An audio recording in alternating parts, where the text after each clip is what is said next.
Malapit na bang manganak yung alaga nyong aso at first time nyo lang din magpapaanak? So itong video na guys, i-share ko sa inyo kung paano ko binabantayan na manganganak na yung alaga kong aso at kung paano ka ba siya pinapaanak. So kung interesado ka sa ganitong video guys, sa dog scaring tips, so please stay and keep on watching.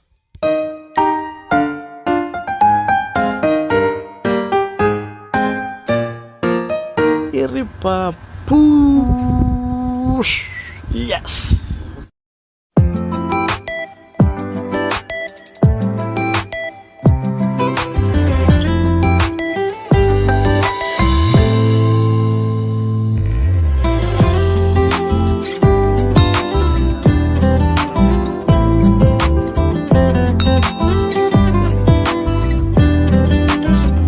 Guys, ito yung mga hinanda ko. Ayan, sa panganak ni Rabia. So, meron tayong thermometer, meron tayong pump, meron tayong sinulid, scissor, at saka tissue. So, ito lang naman yung basic na kailangan natin. Itong thermometer guys, so makakatulong to sa atin, mga for parents, especially kapag bago pa lang kayo magpapaanak. At para hindi kayo mapuyat, kakabantay sa alaga nyong aso na buntis. Kapag ang aso natin ay 58 days old na, 58 days na yung kanyang tummy, pwede na natin siya kuhaan ng body temperature. So, ang regular body temperature ng alaga nating aso na buntis ay 38 pataas. So, kapag yung temperature niya bumaba na ng 37 pababa, yan, mag-ready na kayo guys kasi possible mag-labor na yung alaga ng aso. So, 6 to 12 hours yung pag-labor ng aso at makikita nyo yan, mga sign niya, nag-uupay na siya, nag-chill na, tapos hindi na mapakali, pumapasok na siya sa ilalim ng upuan kung saan siya pwede at nagkakalkal na. So, yun yung makikita nyong sign na manganganak na yung alaga nyong aso. Second, ito na mga pump. Itong pump na to guys, makakatulong to kapag labas ng puppy, sipsipin nyo na agad yung mga excess water sa ilong, sa bibig ng alaga nating puppy para makasurvive sila, para makahinga. Of course, itong yarn, sinulid, so ginagamit natin to pang tali sa pusod, 1 inch. Yan, para hindi maano yung kanyang pusod. So napaka-importante na itali natin kasi minsan kapag naiipit siya guys, lumalabas yung dugo. Ganun yung nangyayari kapag na-over yung punas natin, na iipit natin ang kami na ganun, so may possible na sumirit yung dugo. So yun yung na-experience ko before. At gunting pang putol, so kailangan guys sterile yung gunting ninyo. So ito guys, natapos na kasi ako magpaanak, so kaya ayan na siya. And tissue guys, pwede kayong gumamit ng clean cloths or tissue. So ako ginagamit ko tissue para mas mabilis makatuyo ng puppy. So ito yung mga kailangan nyong ihanda kapag malapit ng manganak yung alaga nyong aso. Hello everyone, hello mga kapango, ako nga po pala si Jan. Sa mga hindi po nakakilala, kung magtatanong kayo sa akin kung matagal na ako nagpapaanak, yes po, matagal-tagal na rin po ako nagpapaanak at ako lang po mag-isa ang nagpapaanak sa mga alaga kong aso. Ako lang din yung videographer, lahat po ako lang po, pati pag-aalaga sa kanila. At dito nga guys, nakuha ko na ng thermometer yung alaga kong aso na si Rabia. Nakuha ko ay 37 degree, kaya gumawa na rin ako ng kanyang nesting box. So dito ko siya papaanakin. Pag napansin nyo, hinihingal na yung alaga nyong aso, pupo na ng pupo, naglilinis na siya ng tiyan niya. At ang pag-labor pala ng alaga nating aso, talaga namang mahaba. Umaabot ito ng 6 hours to 12 hours. Kung mamalasin ka nga, pwede pa umabot ng 36 hours yung pag-labor ng alaga nating aso. At kung nakikita nyo rito, si Rabia talaga namang nilalaro ko, pinapalakad-lakad ko para matagtag siya, para kahit papaano mapabilis yung kanyang panganganak. Tinalian ko na nga rin itong mga fence niya or nesting box niya para kahit papaano ay matibay, kahit madaganan ko ay hindi pa rin ito magkakalas-kalas. Yung ganito palang fence or nesting box ay available to sa Shopee, pwede kayo makapamili nito, pati na rin sa TikTok. So dito nga guys, tinitignan ko na rin si Rabia, chinecheck ko yung tiyan niya kung pumutok na ba yung panubigan niya. Pag pumutok na kasi yung panubigan niya, ito na yung sign na lalabas na talaga yung puppy. Makikita nyo, iiri na siya ng iiri. So napaka-importante na mabantayan natin yung alaga nating aso. Kailangan talaga natin sila matulungan sa panganganak, especially kapag first time pa lang na manganganak yung alaga nating aso, kasi possible na hindi niya kayanin yung panganganak at masisaryan siya. At napaka-importante na meron kayong kilalang vet na pwede nyong takbuhan in case of emergency na masisaryan yung alaga nyong aso.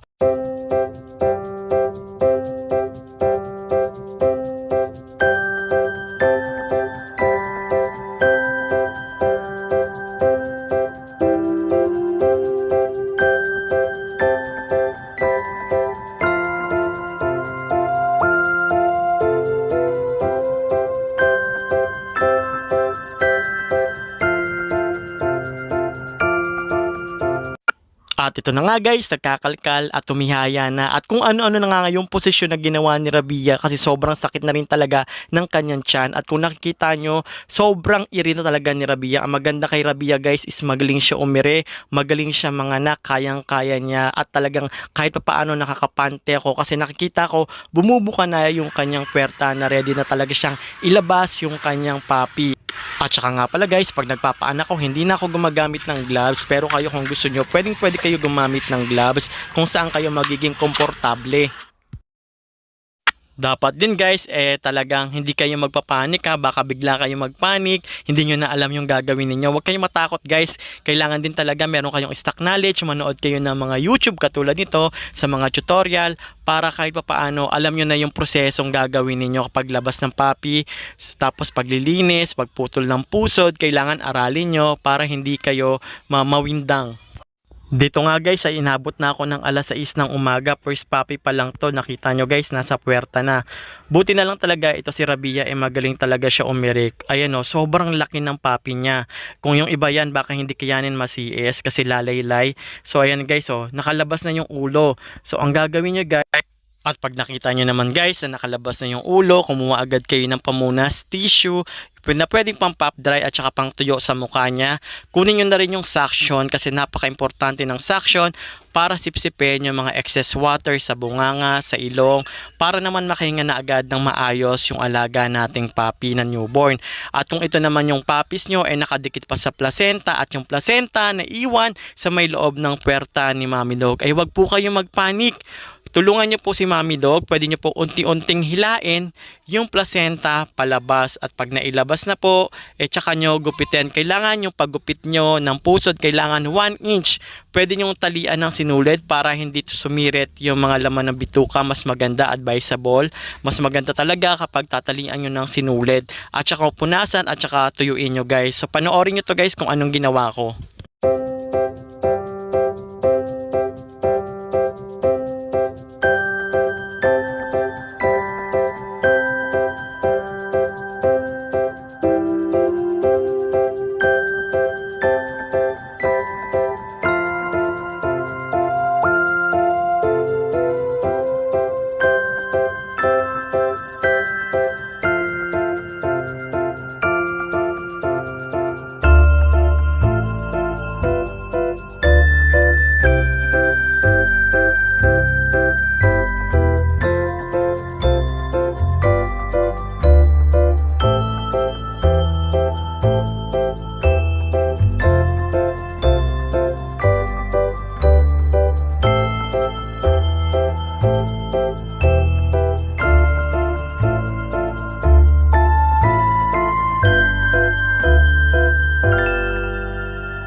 At habang naglilinis nga ako rito ng first puppy ni Rabia, napapansin ko umiire na si Rabia. Mukhang lalabas na ulit yung pangalawang puppies niya. Swerte guys kapag ganito na mabilis lumabas yung mga puppies na susunod ha.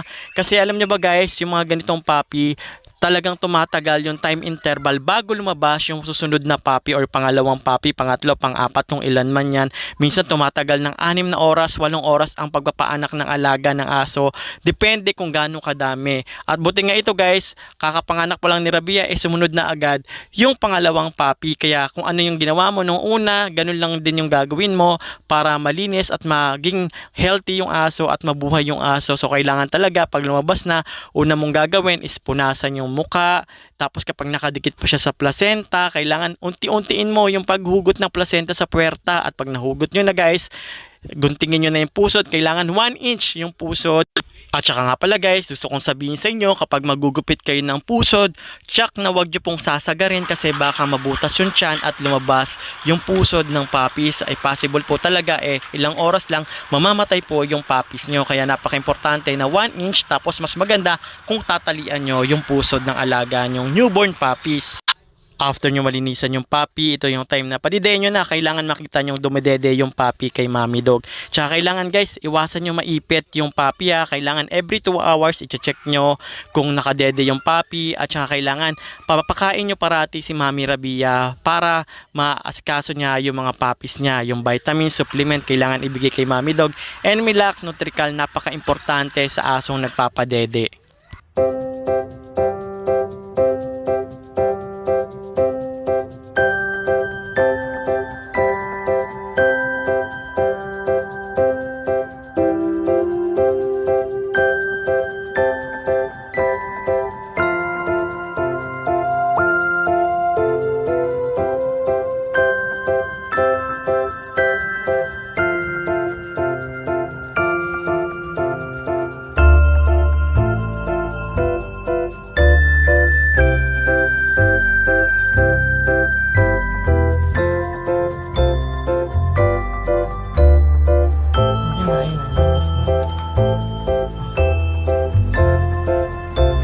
Hindi ako nag-vlogs guys kasi nasanay ako ng mag-vlogs. Pag ganito, buksan nyo na agad yung balot.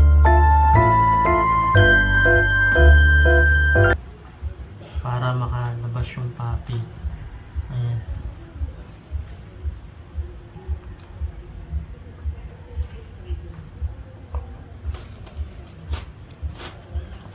Agad yung ulo guys. Hanapin nyo yung ulo niya.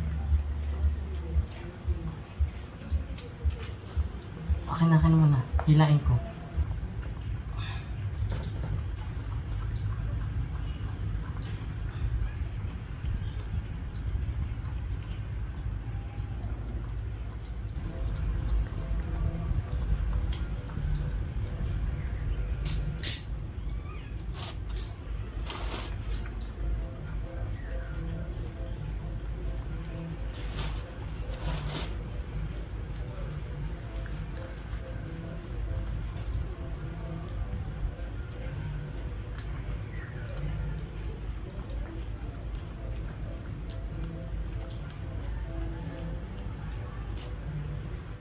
Ano Rabia, kamusta?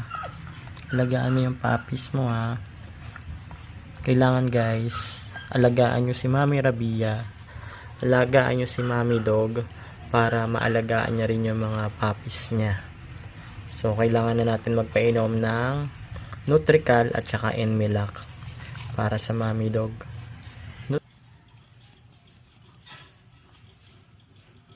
That is for today's video guys. So sa pagpapaanak talaga ng aso, hindi talaga madali.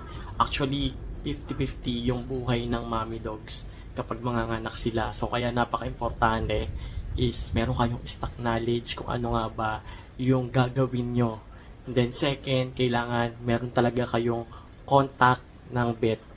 In case din of emergency, baka biglang masiis, ay meron kayong matatakbuhan na vet. At saka third, kailangan yung mindset nyo is gising or active para matulungan nyo ng maayos si mommy dog manganak. So yun lang naman yung kailangan ninyo, and napaka-importante talaga na maalagaan nyo si mommy dog para maalagaan niya rin yung kanyang mga puppies. Si Rabia guys, pinapainom ko ng Enmilac at saka Nutrical. Enmilac para sa kanyang milk production, And Nutrical naman para sa calcium, para hindi bumaba yung kanyang calcium, para hindi siya manginig. So, ganun yung ginagawa kong pag-aalaga kay Rabia. Kaya kahit palidiin niya ng palidiin yung anak niya, hindi ako nagkakaproblema kasi meron siyang calcium support. So, yun lang guys. That's it for this video guys. So, if you like this video guys, so please support my YouTube channel. So, don't forget to subscribe at i-hit nyo na rin guys yung notification bell icon on para ma-notify kayo sa mga susunod nating panibagong video na gagawin dito po sa aking YouTube channel na Chitso po Family.